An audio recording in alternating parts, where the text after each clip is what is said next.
students of philosophy. Is that correct? Yes, okay. And so what I want to do is introduce you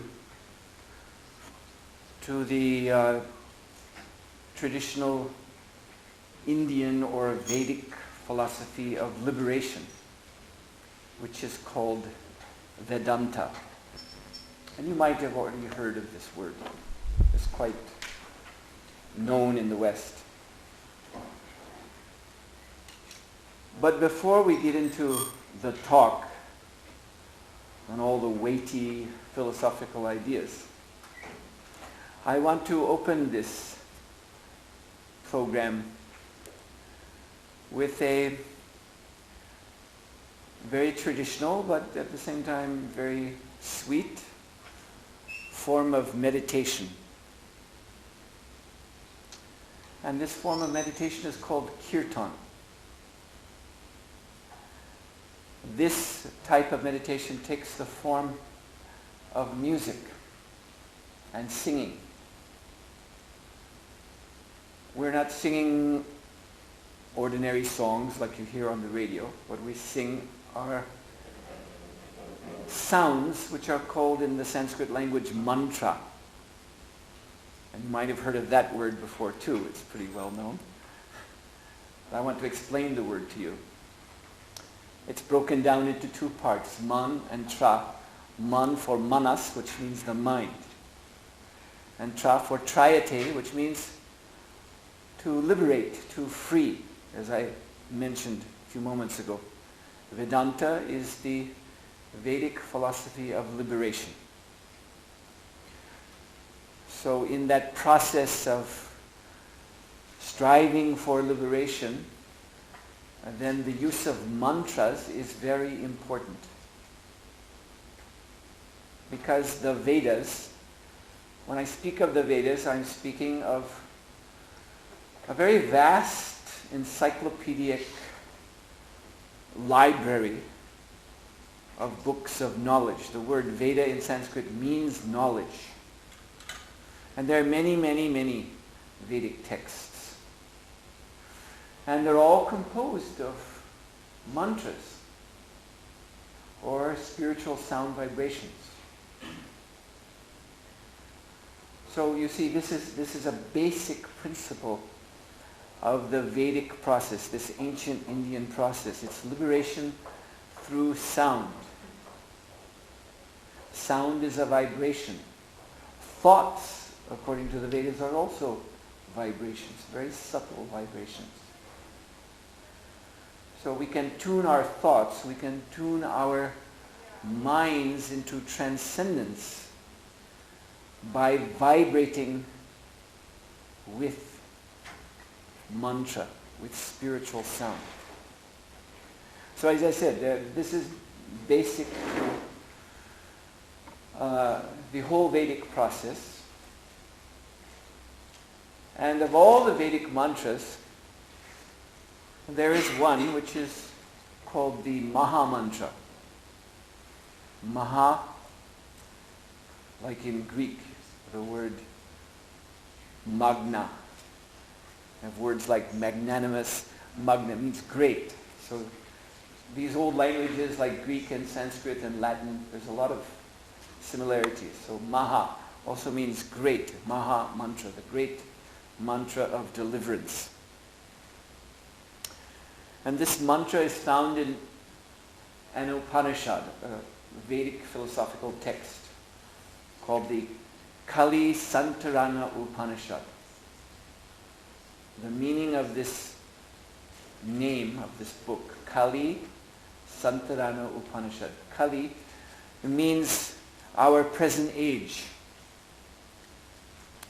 There are great ages of humanity which are presented in the Vedas. They're like the seasons of the year, but they actually extend over hundreds and thousands and even millions of years. So of course the Vedic presentation of history is quite a bit different from the one we know in the West. In Christianity, Orthodox Christianity, the beginning of the world was something about 4000 BC. I think that's where they date creation. So that's not very popular anymore, that idea. So they have, by science, advanced, or shall we say, extended the date of the beginning of the world or the beginning of the universe many, many millions, even billions of years back. But the Vedic picture of history is even vaster than that. According to the Vedas, our universe is 150 trillion years old. According to modern science, it's about 20 billion years old. And according to the Vedas, there have been, in all that time, a cyclical succession of ages of human civilization on this planet. And we are in one now called the Kali Yuga, which is the age of quarrel. There are 4 such ages which cycle again and again and again. And of the 4, this one, the Kali Yuga, is the worst. It's not the best, it's the worst. So it's very interesting how the Vedic view of the world is different from the Western view. Because in the West, people think our modern time is the best time. But the Vedas say, no, it's the worst time.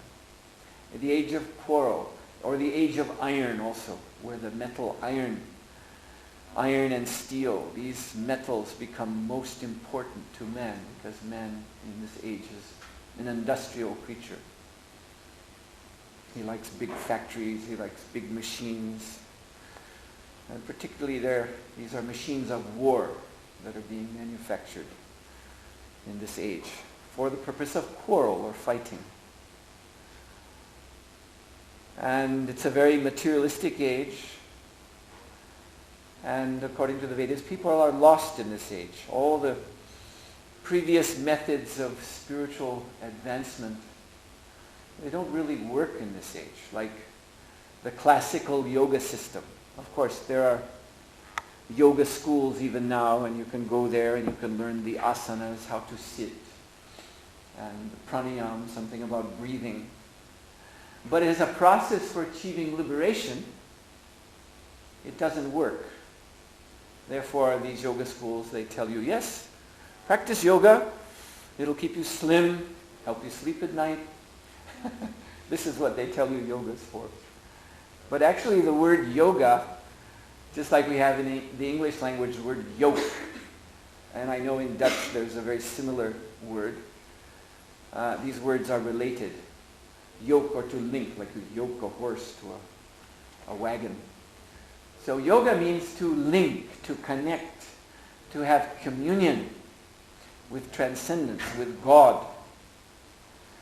And this is something more. The idea of yoga is something more than just faith. Just belief in God. The kind of hope that there is a God up there, and the hope that my prayers are not just disappearing into space. But actually, yoga is intended to give one spiritual vision so that one can see beyond the mere appearances of this world into deeper reality. That's the real purpose of yoga. So there are different methods of yoga. But in Kali Yuga, almost all of these methods are not practicable. They can't be practiced by people today, because people today are not strong enough, either physically or especially mentally, to do these kind of yogas. People today are very restless. They're very easily, bored. They're very easily their minds carry them here and there. When I visit different countries and I'm passing through airports, and often I see they have these big video monitors they set up in airports to keep people occupied, because they have to sit in their seats and wait for their plane. It gets boring. And I sometimes watch these and see how the thing that's happening on the monitor is you've got all this wild action going on, some dancing, and then it suddenly switches after a few seconds to something else, and then something else, and often very bizarre images cut together. And I can see the whole thing is just to keep people's restless minds occupied. Just something new, something new, something new. And they'll keep looking because it's always changing. You see? In this way, the mind gets very easily carried away by something that's nonsensical, actually. It doesn't really make any sense, but anyway, this is the way the minds are today. But people like music. That's very popular. Everybody likes music. So for this age, the Kali Yuga, the yoga is kirtan, sankirtan, or mantra yoga. The yoga of singing and dancing, but again, singing spiritual sounds that uplift the consciousness out of this world and into the spiritual realm. So this is how I want to start the program. I want to start with about 5 minutes of kirtan, just so that you'll know what it is that is so important to us in our own practice of yoga. And this kirtan is actually very enlivening to the soul. It's very pleasing. So I think I'm looking at everyone here. You all seem to be already in quite good mood. I don't see long and happy looking faces, so that's nice. So this kirtan, I'm hoping, will even make the mood better, that much better. So without further ado, I'm just going to start. And all you have to do is listen. If you like, I mean, some here I know are going to not only listen, but sing along. If you like to sing along, you can do that too. So the Maha Mantra, I mentioned, the great mantra, is called the Hare Krishna Maha Mantra, found in the Kali Santrana Upanishad. This Upanishad which is telling us how to cross over the modern age, Kali, the Kali Yuga, the age of quarrel, the age of gross materialism, how to cross over to the other side, the spiritual side. So in this Upanishad, the Hare Krishna Maha Mantra is given. It's very simple. It's only consists of 3 words, Hare, Krishna, and Rama. But they're arranged in a certain way. Hare Krishna, Krishna Krishna, Hare Hare, Hare Ram, Rama Rama, Hare Hare. And I'll explain this more later on, what these words mean, what the significance of these words are. But right now I just want to show you and so that you can hear what kirtan is like. This form of musical meditation is performed all over India. It is very prominent there, especially in places like Bengal and also in Uttar Pradesh, northern India, around the Vrindavan area where Krishna appeared 5,000 years ago. So there are many, many thousands and millions of devotees in India who do just what I'm going to do now with these same instruments. This is a harmonium, Indian harmonium, keyboard instrument with bellows like an accordion, only you play it resting on the surface. And she has a mridangam. This is a drum that is actually made of clay. The body is made out of baked clay. So it gives a very interesting sound. And then we have here karatals, which are hand cymbals. So again, 5 minutes for kirtan, and then I'll continue my talk.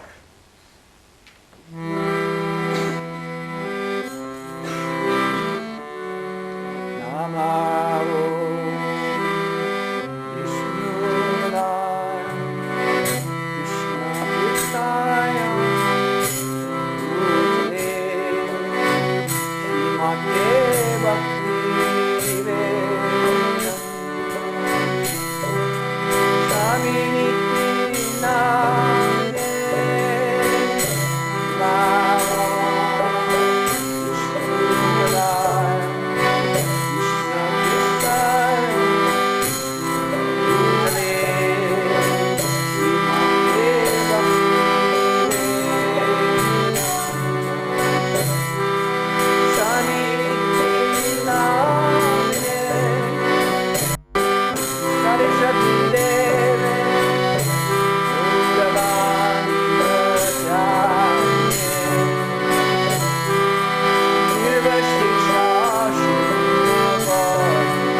again, that was kirtan. Very ancient and traditional form of meditation through music and vibrating mantra, spiritual sound. Now, this process of kirtan was introduced, of course, as I said, in India it is ancient. It goes back to the ancient Vedas, which are thousands of years old. But it was introduced to the world at large by His Divine Grace, A.C. Bhaktivedanta Swami Prabhupada. He is the founder, Acharya. Acharya means in Sanskrit teacher. Founder Acharya of the International Society for Krishna Consciousness, or ISKCON. We are members of the International Society for Krishna Consciousness. I am an initiated disciple of Srila Prabhupada. He gave me the name Suhotra in 1971, summer of 1971, in Boston, Massachusetts, USA. The word Suhotra, if you're interested, means nice priest. Suhotra Das, though. Das means servant. So it's not that I'm such a nice priest, but I'm the servant of a nice priest, my own spiritual master, my Guru Maharaj. Yes, so my name is Suhotra Swami, and I'm here to speak to you on subject of Vedanta philosophy. The title, actually when we contacted the organizers here, we offered different possible subjects. So the subject that they were interested in is rather wordy: Essentialism, Existentialism, and Vedanta. So actually I am not going to speak a lot about the first two things. I'm just going to explain them briefly as a way of setting up an introduction for Vedanta. So briefly, the reason I proposed this title is that now I don't claim to be an expert in Western philosophy. I've done some reading in it. I've had some interesting discussions with philosophers here in Europe that I've met in different countries. I've written a few. There's 3 books here that I've written which deal with philosophical questions, and I also refer to Western philosophical problems. But I don't claim to be an expert in that area. But from my reading, what I've seen is that again and again, it is being said that in Western philosophy there is sort of 2 paths or 2 main streams of thought, and often these 2 don't really get along together. Often there seem to be clash between these 2. And these 2 are essentialism and existentialism. So now very briefly to talk about what these 2 are. Essentialism is concerned with, yes, what things are. Just like we have this word quintessence. I know we have it in the English language. I'm sure you use it in Dutch. It's all over different European languages. They use this word quintessence. And usually it gives the idea of some very exalted state, a sort of spiritual state or transcendental state. But literally it means 5th essence, quintessence, the 5th essence. So what are then the previous 4 essences? Yes, this goes back to ancient Greek philosophy.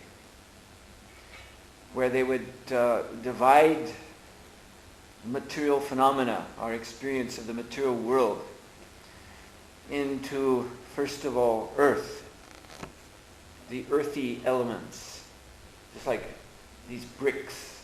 This could be classified as a type of earth element. Then water or liquid.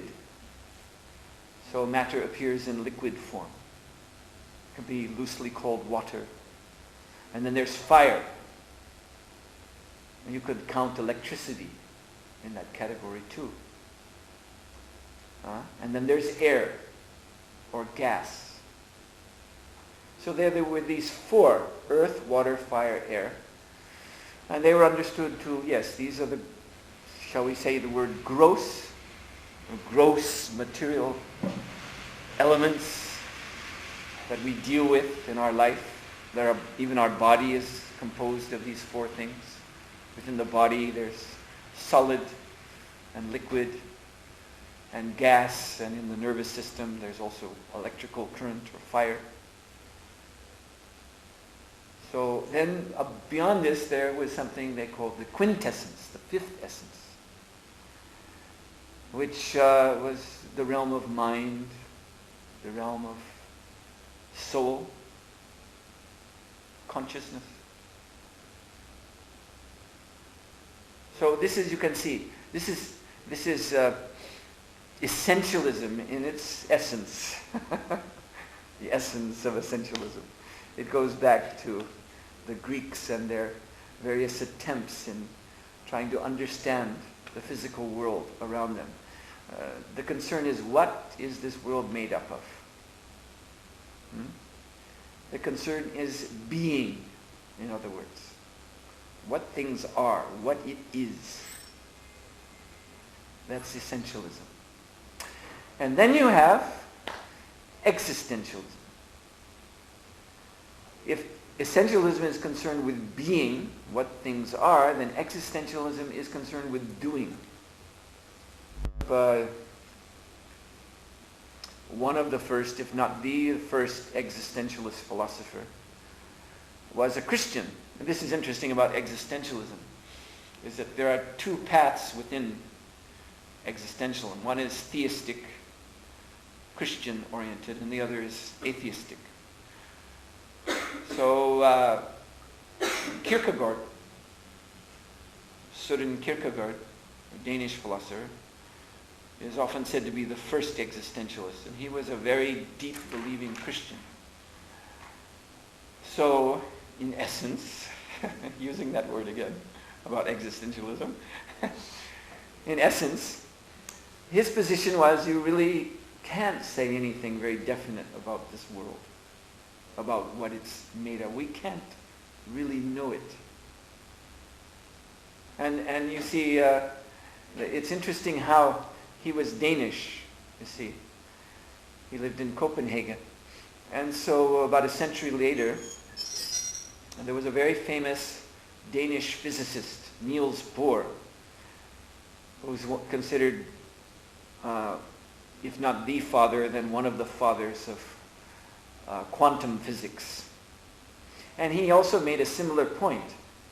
And I read a book where it said that there was a kind of carryover of ideas, that Bohr, being educated in Copenhagen, where Kierkegaard was so influential, he either directly or indirectly took in this existentialist idea.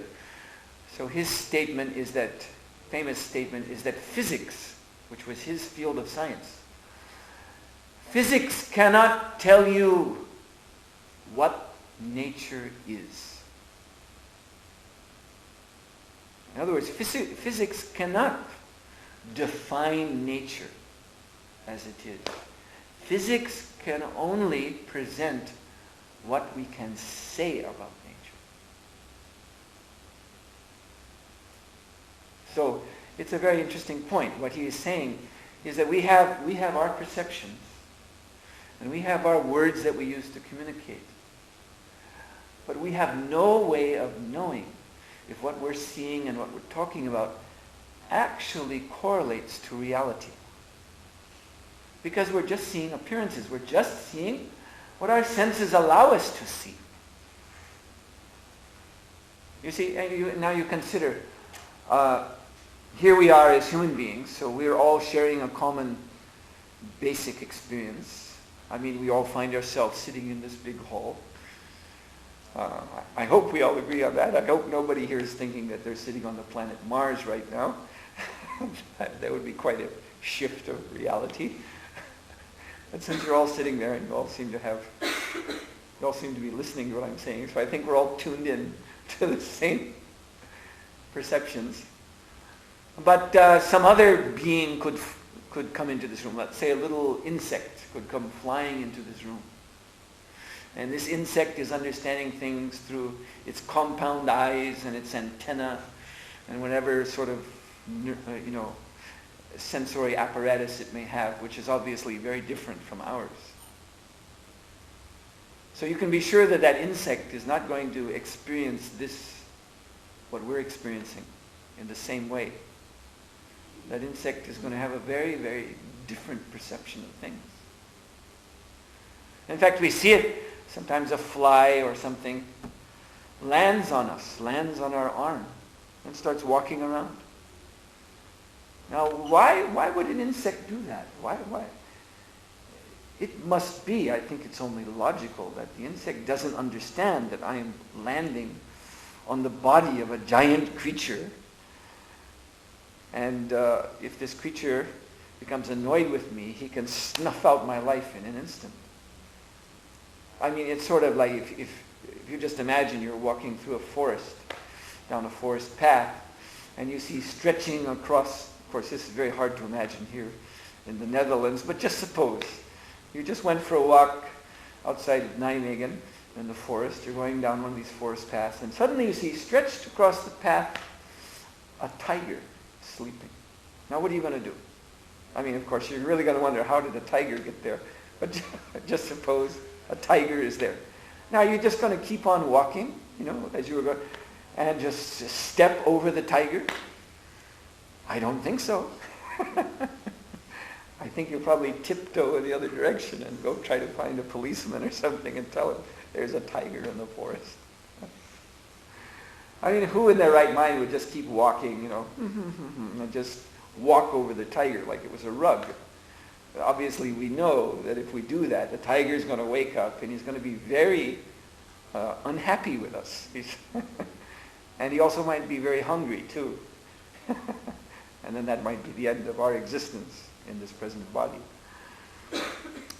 So if a fly or some other little insect lands on our body, it means that this fly doesn't understand what we are as we understand ourselves.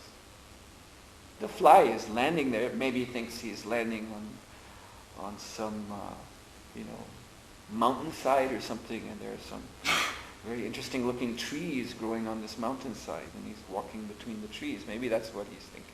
I don't know. But obviously, he has a different understanding of what we are than we ourselves do.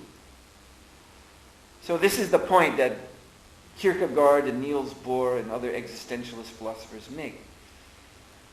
That we really don't know what's going on around us. And therefore one branch of existentialism is phenomenology. This is all phenomena. Phenomena means it's not actually real. The word phenomenal is actually in opposition to the word noumenal.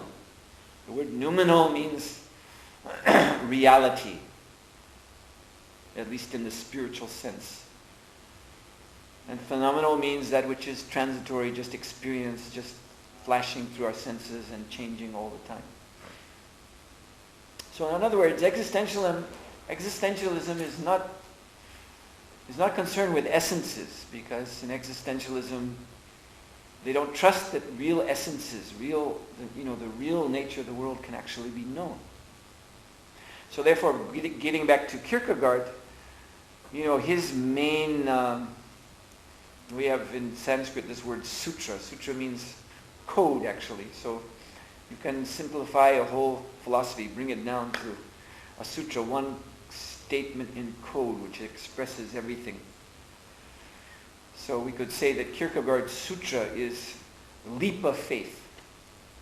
That you don't really know what's going on, but we're told to believe, because he was a Christian, so his idea, we're told in the scriptures, which we should have faith in, that there is God and there is Jesus. So we should make that leap into the unknown. We can't really know what will be the result, but we should do it because there's nothing else to do. This was Kierkegaard's point. Now you have the atheistic versions of existentialism. Jean-Paul Sartre is very famous as one of the leaders of that. It's a similar kind of thing, only it's a leap of faith into a godless unknown, you see. He's very definite that there is no God. We shouldn't get hung up in believing in God, but just we have to do something. And generally the atheistic existentialists, their attitude towards this world is that it's an absurdity. Because there's no God, therefore it really has no point. But still you have to find the meaning of your life in what you do. So you have to make a similar kind of leap. Do something. Just like Sartre said about himself. I write, he said. What else can I do? In other words, what he was indicating is, I write, and that's also rubbish. It's also absurdity. It also ultimately makes no sense. But I'm a writer, so I have to sit down and write. That's what I do, and this defines me. So this is existentialism. And as I said, from my readings, sometimes I get this idea that in Western philosophy these are two different camps, and they're in disagreement with one another. So I thought it would be interesting to show how Vedanta philosophy contains both an essentialist view and an existentialist view, and they are in harmony with each other. So this is what I've told you is just by way of introducing that, the Vedanta philosophy. So I've given basic definitions of what essentialism, existentialism is. So now let me talk about Vedanta. I've already told you about the Vedas. I've told you it's a vast encyclopedic library of ancient Sanskrit texts. Veda means knowledge. And the Vedic knowledge spans over actually all fields of human interest and human effort. There are Vedas for political organization of a state, for example. There are Vedas for how a husband and wife should make their home and how they should relate to each other. There are Vedas for how to take care of cows. And then there are Vedas for more intellectual things. And finally, there are the Vedas which point to the supreme goal of life. And when we come to that, liberation, moksha or mukti in Sanskrit, then that is the conclusion of the Vedas. And therefore, that subject, which is about how to get the soul free of repeated birth and death, how to get the soul free of its entanglement in matter, then that is called, yes, the end of the Vedic knowledge, or Vedanta. Veda, Anta. Vedanta is simply a contraction of two words, Veda and Anta. Anta means, it sounds almost the same in English, end, Anta. Vedanta, conclusive knowledge, in other words. So in Vedanta, on the essentialist side, it is stated that you and I,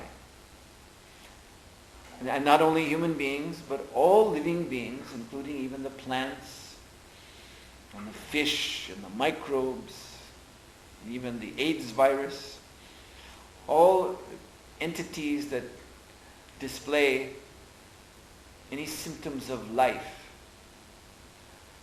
have the same essence, and that is spirit. And what is the nature of spirit? The nature of spirit is Sat, Chit, Ananda. 3 words. Sat means it is eternal. And eternal means it has no beginning as well as no end.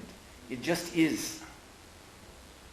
That may be a little bit difficult for those who are very much trained in logic, because logic means you always look for beginning things, a starting point. But there are 2 realms. There's the material realm and the spiritual realm. And the spiritual realm simply is. No beginning, no end. So that is Sat, eternal reality, the eternal reality of the self, the soul. So, I am soul. There's a Vedic aphorism. Aham Brahmasmi. It's very well known. Aham means I am. Brahmasmi, spirit. I am not material. So we can all say this. I am spirit. I am not material. I am not the body. I am not the mind either. Because the mind is a subtle body, a subtle embodiment. The mind focuses our consciousness on this body. The consciousness is originally, however, beyond mind and body. So I am spirit. You are spirit. And as I said, the plants, animals, insects, all creatures are all spirit. Sat, Chit means our nature is one of knowledge. It is a symptom of spirit to be conscious. And to be conscious means to be aware. And to be aware, it means to know. Knowledge. And then finally, Ananda means bliss, means happiness. It is our original nature to be joyful. But that original nature means the liberated nature. Now we are, there's a word in Sanskrit, baddha, bound up. Bound up by these perceptions of the material world, and we think that this world is real. We think we're living in this world. We think that we depend upon matter for our existence. We think that to live, we have to breathe. We think to live, we have to eat and sleep and so on, because we think we are the body. So this is an illusion, according to the Vedas, created by false identification. The soul is falsely identifying with the machinery of the body. The body in Bhagavad Gita is called yantra, means machine. So just like here, I'm just looking here at this video monitor, computer monitor. So this is a machine. Now, with such a monitor, you can watch television or play a DVD or something like that, a CD, and some movie, something. And what is it? It is just some phosphorescent image rapidly changing on the surface of this cathode ray tube. And then there are these speakers, so a sound is coming out that accompanies the image. And that's all that's really happening in reality. Just a machine is working. But our mind becomes absorbed in this imagery and in this sound. Our mind puts it together, and it becomes a phenomena. It becomes something that we enter into. We let our minds enter into. If it's a very exciting movie, then we get drawn into it, and we get emotionally all worked up. There's a hero, Arnold Schwarzenegger, and he's fighting the bad guys, and we're going, go Arnie, go, getting all excited. Well, this is illusion, you see. Because there's nothing really there to get excited about. It's just a machine working. But this is the way the Vedanta views this entire world. It's a gigantic, this body and the world is gigantic machinery of material energy. And it's interesting how the Vedas accept the same essences or similar essences as the ancient Greeks. There's Bhumi or earth, Apa or water, Anala or fire, and Vayu, air, and Akash, the fifth essence. Akash means ether, ethereal space. And then there's even essences beyond that, material essences, the mind, the intellect. These are realms of subtle matter. And finally, what is called ahamkara, or the false identity. Because I told you that the problem is coming from identification. So that is the final bondage, ahamkara, or identification. The soul is identifying with the body. We think, I am this body. Someone asks you, what's your name? And you gave the name your parents gave to this body when it was born. And where do you live? You give an address in this material world, where your body stays, where you have a roof over your head. Our whole conception of life is in terms of the body. You see? So this is called ahamkara, false identity. And then finally, still speaking along the line of essences, beyond these earth, water, fire, air, and ether, and mind, intelligence, and false identity, then you have the spiritual essence, which is the soul. These first 8 I mentioned, the material ones, they're always changing, assuming different forms. But the soul is constant and eternal. And that is us. And that is why, even though we're here in this world, trying to enjoy this world, that is why we suffer. We suffer because we are eternal, therefore it's our nature to want to live eternally. We don't like the idea of death, of growing old, of our body falling apart and finally dying. We don't like this idea at all. Because, why? Because we are spirit, we are eternal. You see, this is, if there's anything that I want you to think about, I mean, there's many things I'm saying that you could think about, but I would really, if there's anything I would like you to remember when you walk out of this talk, this is the one thing. You have to ask yourself, because, there are arguments that say, well, consciousness is not spiritual. Consciousness is just there's a fancy word, epiphenomena. There are, chemicals and in this body interacting, and the nervous system and all this electrochemical phenomena. And out of this there's coming this, kind of like aura, and that is consciousness, but it's all coming out of matter. So consciousness is a product of matter. This is an idea that is somewhat prominent in the Western world due to the prominence of modern science. But if that were true, if my consciousness is really just a product of matter, then why would I suffer? Why would I suffer? Why would death be a problem for me? Because after all things material, they come together, they exist for some time, and then they deteriorate, they fall apart, or they're broken. I won't do it, but I could take this nice pitcher of water and I could drop it. Don't worry, I won't do it. But just to demonstrate what matter is like, I could take it, hold it out, and let it go. It would fall on the floor and crash and splash everywhere, make a big mess, but it wouldn't complain because this is just matter. And this is what happens to material things. They come into being, they exist for a while, and then they're destroyed. by nature itself. And matter alone doesn't complain.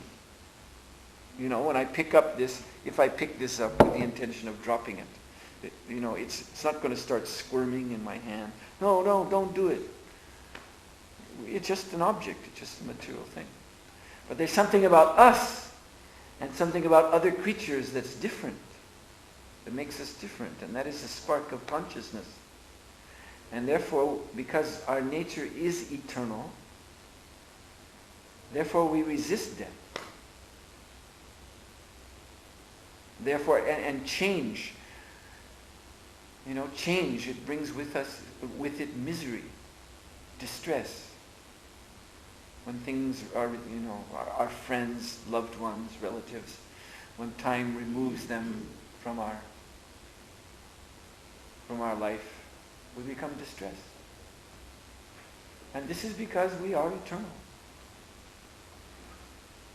So this is something to think about. Because if you want to argue that, no, we're just material, then you have to explain. And then why do we suffer? And why do we try to avoid what is natural to matter? So the answer is that our essence is different than matter. Our essence is spiritual. So this is the essential side of Vedanta. But then there's an existential side.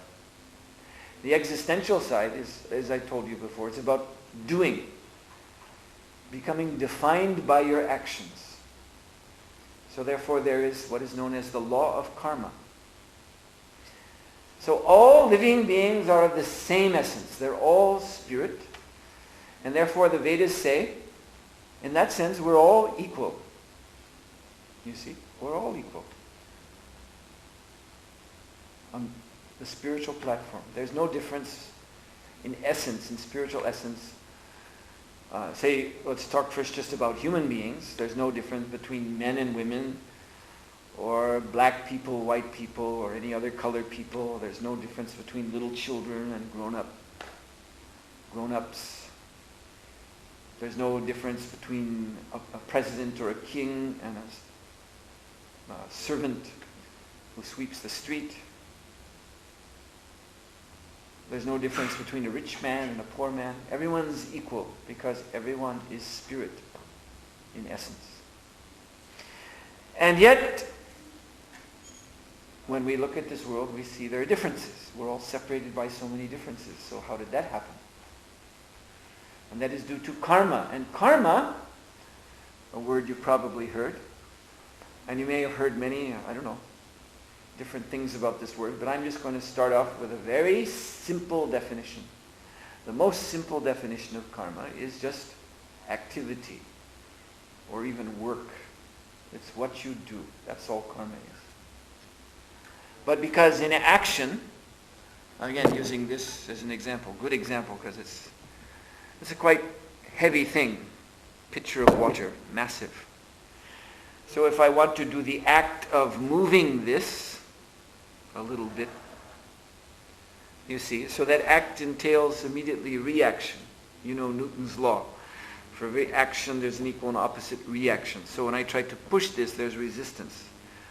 I can't just, as lightly as I want, make this move. I have to put a little pressure, a little force. So that's the reaction. In every action, there is built-in reaction. So this is the understanding of karma as it pertains to human action, what we do as human beings. That we're acting in this world. We have our intentions that we're trying to fulfill. But simultaneously there is produced reaction. And the reaction follows us. And it follows us life after life after life after life. And what we are right now, you and I, these bodies that we have, born where I was born in the USA, I suppose most of you are born here in the Netherlands, in a certain family, with a certain, certain abilities, potential, and so on and so forth. This is our karma. This is the result of all that we have done before in many, many, many, many lifetimes. And now in this lifetime we're acting and we're creating more karma, and that will lead us onward. So this is existentialism. This is definition of the self that is coming out of activity, what you do. So in Vedanta philosophy, both are extremely important. And they're equally important. And they're inseparable. And on the one side, the spiritual essence of everyone is the same. We're soul. Spirit, soul. Jiva, Atma in Sanskrit. Jiva means life. Atma means self, the living self. Which, as I told you, is eternal. That's what we are. And yet we act, because the soul is dynamic, not passive. It's active, so we act. And there is a result of our activities in the form of a definition. In Sanskrit, upadi. Upadi means designation or definition, which is this body that we have. Just like the world, this world you have Dutch people. Like there's this famous saying, if you ain't Dutch, you ain't much. So, there's Dutch people, and they have their upadi, their sense of identity, their, sense of self-worth, what they are, which is a result of karma. And then you have, French people, they have a different sense of self, what Frenchness, what that's all about. And then you have Americans, and they have their idea of what America's all about, American people, and so on, Japanese, etc., etc., etc. So these are all definitions that are products of karma, what we have done. You see? Now, the thing is that all of these upadis or definitions, designations of karma, they are temporary, they are material, but they're definitely affecting us. The soul, which is eternal, is bound up by these definitions. The soul is bound up by the body. Again, by this false identity. So the Vedanta says, there's a scripture called Vedanta Sutra. It's a collection of many, again, code statements. And the first code statement is in Sanskrit, Atato Brahma Jigyasha, which means, Atato, now. Now that you're in the human form, what should you do? Brahma Jigyasha means you should inquire into Brahman. You should inquire into transcendence, into the spiritual realm. Because before we reach this, because we understand, the Vedas tell us that the souls, you see, they're cycling through samsara. Samsara means repeated birth and death. Samsara chakra, the cycle of repeated birth and death. And at points all around this cycle are all the different species of life in the whole universe, because the Vedas reveal that there's not only life on earth, but there's life everywhere throughout the universe. We may not be able to see it, because these lives, these different species exist in different dimensions of perception. This is interesting, you see. Let's go back in Western history. I want to tell you something. I hope you find it interesting. That before about 1500, 1600, Europe, all over Europe, was very strongly Christian. Extremely, it was Middle Ages Christian. So literal belief in the Bible, all the way, the world was created in 7 days, all of that. Everyone believed that. And then in the 1600s, that began to change. And one of the first, famous persons in history who was responsible for that change was a man named Galileo, who lived in Italy. And you all know the story, at least in general, that he had his little telescope. Actually, his telescope, I read, was about the size of a cigar.